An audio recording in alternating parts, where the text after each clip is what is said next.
Hey Todd, why don't you tell us about how you got in racing? For those of you that don't know me, I am Todd Myers. I own BRT race cars. I started racing back in 1983 with my dad and a friend of his, Fred Cornelison. And in 82, Fred showed up at my dad's shop in Sedgwick, Kansas, and he had this idea that he and my dad should buy a race car.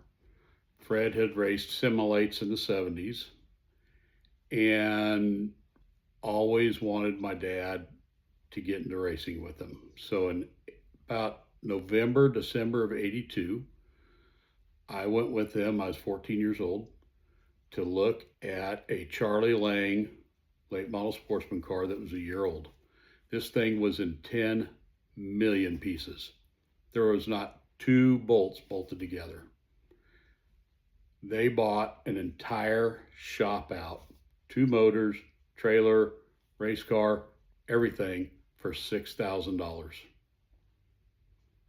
And it took us like 3 trips to get everything back to Sedgwick. So I really didn't know what this thing was when I was 14, but I learned pretty quick what it was and what it wasn't. What it wasn't was something for my dad to do.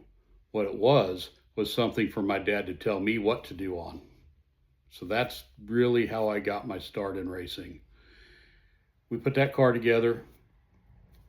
It was very successful. A gentleman by the name of John Arndt drove it, and it was just a 49 car. So while we're racing, John was a very good fabricator. My dad couldn't fabricate anything. He could barely make exhaust fit together, let alone weld or anything like that. Now, what my dad was a engine, transmission, rear end guru of gurus. He could build anything there was if it came to nuts and bolts on a car. I once seen him tear 3 different kinds of carburetors apart, throw them all in the same basket, soak them in carb cleaner, get them out, and put all 3 of them together just to prove a point to a guy that said that he wasn't very good with carburetors. But anyway, so John, whenever he tore something up, John would come to the shop and he would basically fix it. I'd cut it, notch it with a grinder, and he would weld it up. And he was such a good welder that he could hold, and we're talking a Lincoln Cracker Box arc welder. We're not talking fancy MIG welder at the time. This welder was probably 20 years old. He would have the electrode in one hand, a Coors Light in the other hand, and be welding while he was talking. And every once in a while, take a drink of beer while he was welding. That's how good he was. Or at least that's how well he was in my memory.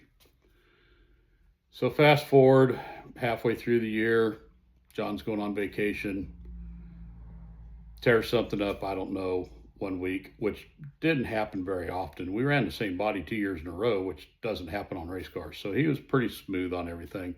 Hardly ever tore anything up. But anyway, this particular night he did. And we had to race next weekend. And John's leaving on Sunday morning. So how are we going to fix this? Next thing I know, here's my dad backing in the shop with a Miller wire feed. Where it come from, I have no idea. I know it wasn't his. He borrowed it from somebody. We unloaded it. I'm like, I had no idea you know how to weld. Gives me this look. He says, I don't know how to weld. I'm like, oh, so you're going to learn. He says, no, you are. What? You're going to learn. I'm 14 years old. And he always had a saying, which I repeat all the time. The first guy that the first guy that did it did not know how to do it either, but he figured it out. So, okay. So he had this bench with a vise on it, and he went next door to a fab shop, got a bunch of cut off pieces, brought them over, And I learned how to weld in about 3 days. I didn't say I learned how to weld very good, but I learned how to weld. Anyway, we got the car fixed, raced it that Saturday night, and from then on, I was the fabricator, along with the guy that washed the car, along with the guy that grooved the tires, along with the guy that mounted the tires, along with the guy that changed the oil, along with the guy that did about everything there was to do on that car, because my dad was very good at giving instructions. So that's how I got involved in racing. That's how I learned to fabricate, was out of necessity, because my dad would not pay anybody to do anything if he thought we could do it. And that was a lifelong lesson that was instilled in me, that you don't pay people to do stuff that you know how to do and you can do. So racing has been pretty much my life since that day in November of '82. It's all I've done, aside of doing a little bit of fishing here and there. But it's taught me how to do a whole lot of stuff that I would have never learned how to do if he wouldn't have went and bought that car, Fred Cornelison. So that's how I learned how to fabricate, and that's how I got involved in racing.